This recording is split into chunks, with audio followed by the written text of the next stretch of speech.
Reflexão do dia 7 de junho de 2023, nona semana do tempo comum, quarta-feira. Santo do dia, Santo Antônio Maria Gianelli, os pobres, as almas e os santos do clero. Homem que intercedeu junto a Jesus Cristo pela sua igreja. Pedimos ao nosso santo que nos ensine o caminho da meditação, da oração, que através deste dom possamos ser usados pelo Senhor a serviço da pastoral, no trabalho cotidiano, que seu exemplo e virtude sejam sempre caminhos de esperança e caridade para nós. Por Cristo nosso Senhor. Amém. Santo Antônio Maria Gianelli, rogai por nós. O responsório de hoje está no Salmo 24. Senhor meu Deus, a vós elevo minha alma, em vós confio, que eu não seja envergonhado, triunfem sobre mim a sua graça, a sua vitória. Não se envergonhe quem em vós põe a esperança, mas sim quem nega por um nada a sua fé. A vós, Senhor, eu elevo a minha alma. Então queremos nesse dia entregar a Deus todo o nosso desânimo, desespero, entregar ao Senhor as nossas dúvidas, os nossos medos. A vós, Senhor, eu elevo a minha alma, que minha alma seja elevada, que seja colocada diante de Deus na forma de esperança, na forma de virtudes, na forma de ações que beneficiem meu irmão e, acima de tudo, me dê, Senhor, força para superar mais um dia. Amém. Estamos reunidos em nome do Pai, do Filho e do Espírito Santo. Amém. Primeira leitura está em Tobias, capítulo 3, de 1 a 17. Naqueles dias, tomado de grande tristeza, pus-me a suspirar e chorar. E depois comecei a rezar entre gemidos, porque Tobit, que é o pai de Tobias, está então agora cego. Ele que é um homem justo, e agora ele recebe crítica da própria família, da própria esposa. Cadê seu Deus? Então aquele testemunho que ele dá para todos, agora ele é cobrado em casa também. Em sua oração ele fala: Senhor, tu és justo, e justas são tuas obras. Todos os teus caminhos são misericórdia e verdade, e és tu quem julga o mundo. Agora, Senhor, lembra-te de mim, olha para mim, e não me castigue por causa dos meus pecados, de minhas transgressões e dos meus pais, ou mesmo de todo o meu país que encontra-se agora aqui deportado. E não castigue mais a minha vida, porque não obedecemos aos teus preceitos. Entregaste-nos à pilhagem, ao cativeiro e à morte, e fizestes de nós assunto de provérbios, alvo de zombaria, de injúria e de todas as nações, entre as quais nos dispersastes. Agora, porém, veja que são verdadeiros os teus numerosos julgamentos, quando me tratas segundo os meus pecados e o pecado dos meus pais. Pois não cumprimos teus mandamentos, nem caminhamos na verdade diante de ti. Trata-me, pois, como te aprouver. Ordena que seja retomado em mim o meu espírito, para que eu desapareça da face da terra e me transforme em terra. Para mim é melhor morrer do que eu viver, pois tenho ouvido injúrias, calúnias e sinto em mim profunda tristeza. Senhor, ordena que eu seja libertado desta angústia. Deixa-me ir à morada eterna e não afaste, Senhor, de mim a tua face. Para mim é preferível morrer e ver tão grande angústia em minha vida, ouvindo ainda tais injúrias. Naquele mesmo instante, mesmo dia, Sara, filha de Raquel, que morava em Acabátara, na Média, teve também de ouvir as injúrias de uma das escravas de seu pai.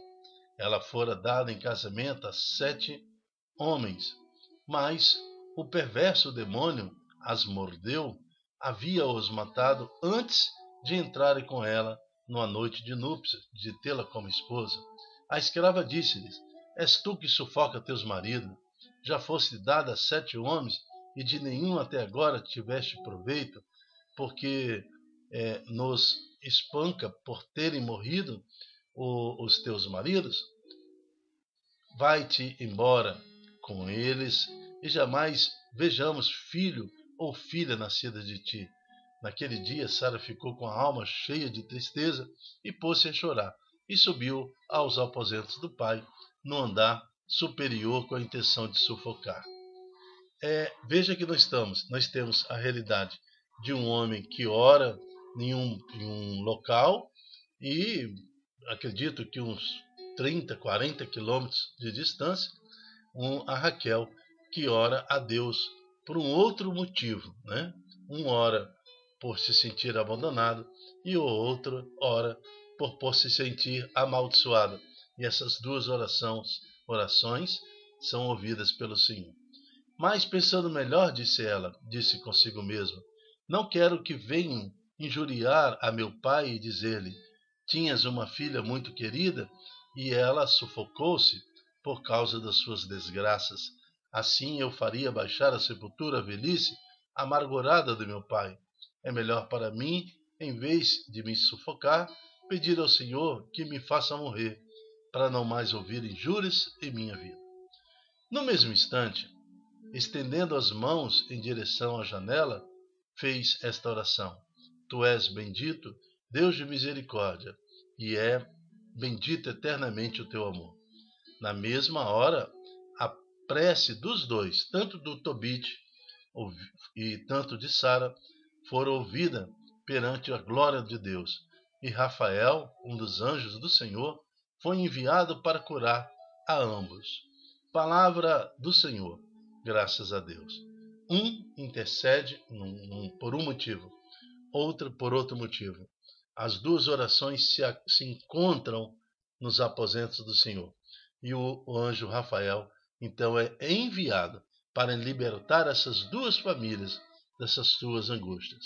Nós sabemos que a história vai nos trazer, primeiro, recurso financeiro para a família de Tobit, através de um casamento com Sara. Então, Sara, bem distante, vai também resolver o seu problema, porque o filho de Tobit, Tobias, vai cobrar, né, vai procurar um parente que lhe deve e acaba encontrando Sara, que está vivendo uma condição bem melhor financeiramente. E o casamento dos dois vai trazer a prosperidade, tanto para uma família, tanto para uma outra família. Tudo, então, nos mostra o verdadeiro poder da oração. Vamos orar a Deus, pedir a Deus, confiar neste Deus que nos move à oração, assim como nos traz a exemplo Santo Antônio Maria de Anneli, que também em suas angústias orava pela igreja, orava pelo clero, orava para que pela santidade, pela perseverança. Então, num período também de muita dificuldade da igreja, nos anos 1830, então ali orando, intercedendo para que a igreja tivesse sua caminhada alicerçada na fé. E muitos outros exemplos ao nosso redor, de pessoas que oram a Deus e exemplos de Deus que, através da nossa oração, vai conduzindo a graça e nos dando os seus favores. Amém. Evangelho. O Evangelho está em Marcos, capítulo 12, 18 a 27. O Senhor esteja convosco. Ele está no meio de nós. Proclamação do Evangelho de Jesus Cristo segundo Marcos. Glória a vós, Senhor. Naquele tempo, vieram ter com Jesus alguns saduceus, os quais afirmam que não existe ressurreição, e lhe propuseram esse caso. Mestre, Moisés deu-nos a prescrição: se morrer o irmão de alguém e deixar a esposa sem filhos, o irmão desse homem deve casar-se com a viúva, a fim de garantir a descendência do seu irmão. Ora, havia 7 irmãos. O mais velho casou-se e morreu sem deixar descendência. O segundo casou-se com a viúva e morreu sem deixar descendência. A mesma coisa aconteceu com o terceiro. Nenhum dos 7 deixou descendência. Por último, morreu também a mulher. Na ressurreição, quando eles ressuscitarem, de quem será esta mulher? Porque os 7 se casaram com ela. Jesus respondeu. Imagina, né? Jesus respondendo assim, meu Deus, como é que pode tanta incompreensão? Mas Jesus falou, acaso vós não estáis enganados por não conhecerdes as Escrituras, nem o poder de Deus? Olha que eram mestres da lei, eram saduceus, eram pessoas que deveriam conhecer as Escrituras. Com efeito, quando os mortos ressuscitarem, os homens e as mulheres não se casarão, pois serão como os anjos do céu. Então nós temos aí uma pista, né? No dia da nossa ressurreição, quando nós ressuscitarmos também, junto a Jesus, no dia da nossa morte, nós não teremos esse corpo físico, pois nossos corpos serão como dos anjos do céu. Quanto ao fato da ressurreição dos mortos, não lestes no livro de Moisés, na passagem da sarça ardente, como Deus lhe falou, Moisés, eu sou o Deus de Abraão, o Deus de Isaque, o Deus de Jacó? Ora, ele não é o Deus dos mortos, mas dos vivos. Não estáis muito enganados. Vós estáis muito enganados. Então, todo aquele que quer questionar, né, a ressurreição, questionar o pão, o vinho que se transforma na carne, no sangue de Jesus, vós estáis muito enganados. E tem muitos religiosos e religiões que estão muito enganadas por falta de estudar na Bíblia, por falta de compreender a Bíblia ou por interesses próprios de rejeitar certas verdades inquestionáveis. Aquele que não come do meu corpo, aquele que não bebe do meu sangue, não terá parte comigo. João capítulo 6, não tem como tirar isso da Bíblia. A Eucaristia, não tem como tirar isso da Bíblia.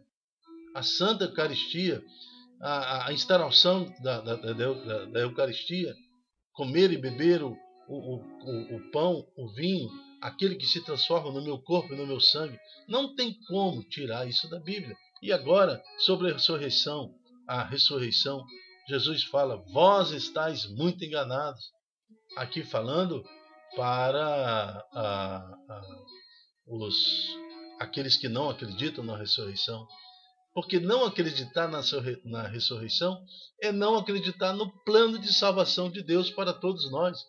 Todo aquele que vive o batismo, que já morre para este mundo, né, morre para o pecado e vive em Cristo, vivendo o seu batismo, a promessa é a ressurreição no fim dos tempos, ou na nossa morte, ressuscitaremos junto com Jesus. Agora aqui ele fala para aqueles que questionam a ressurreição, vós estáis muito enganados.